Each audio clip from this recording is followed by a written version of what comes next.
Today, we're going to be checking out the Richard Z signature FIshman Fluence pickups.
As a lifelong Rammstein fan, I think I got close to their vibe.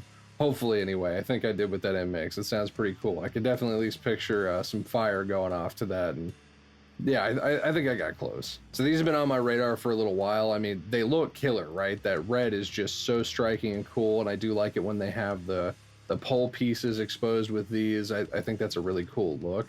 As well as I do think these sound really good. Now, with all of the FIshman line, they do have multiple voicings. We're only going to be focusing on the main two voicings. The third voicing on pretty much all the pickups is a single coil.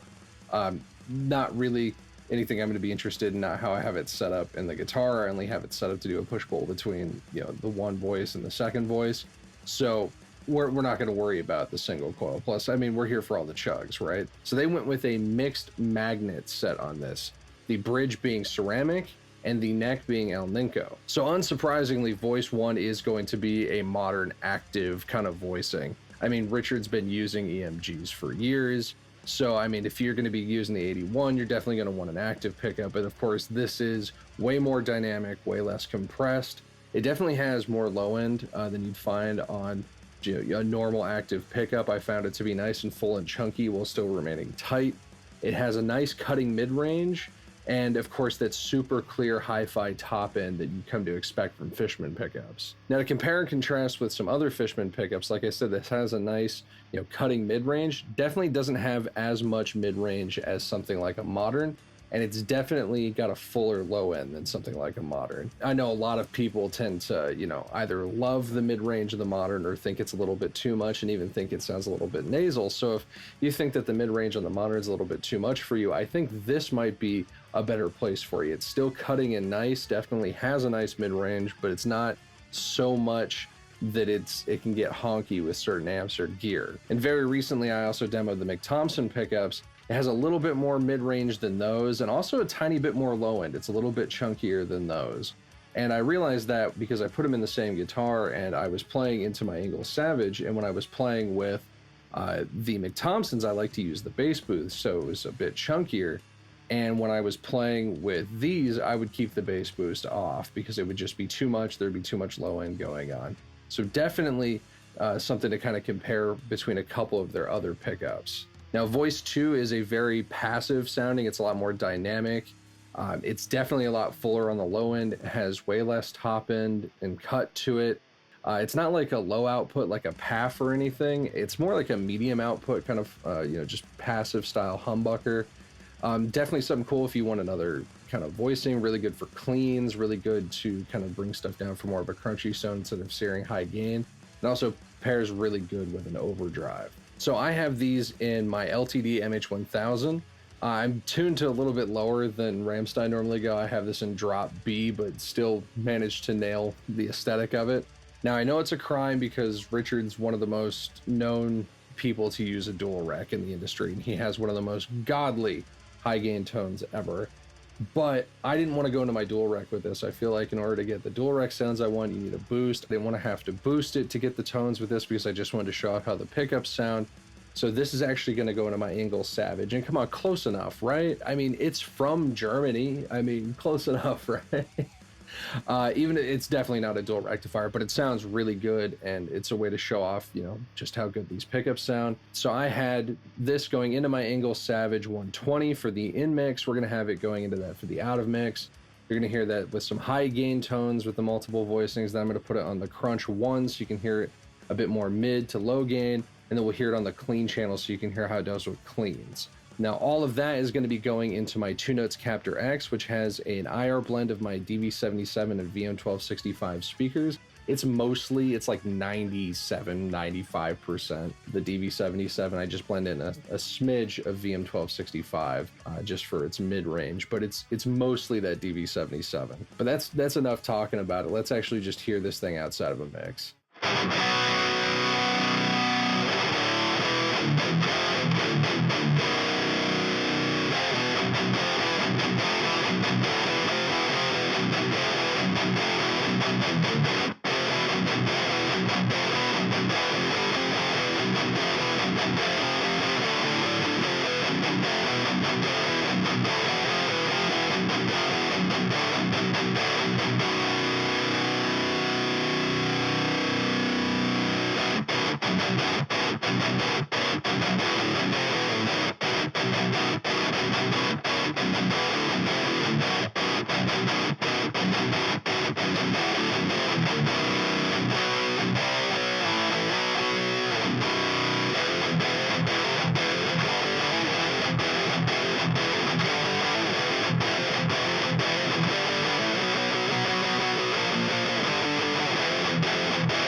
So yeah, some pretty drastic differences between the two voicings. I really like the active voicing. I think it's great that it's full enough I can use it on the Savage without having to use the bass boost, and it just sounds cutting and full and chunky. Again, I really hope I nailed the vibe with the in-mix music, but I'd be interested, what your thoughts are on these. I'm gonna have a link down below if you want to check this out. I mean, it's gonna be one of my Sweetwater links. I am a Sweetwater affiliate, so if you want to check that or anything else out, you can click on my link, pick yourself up something, and it helps the channel. But thanks for watching. Stay metal.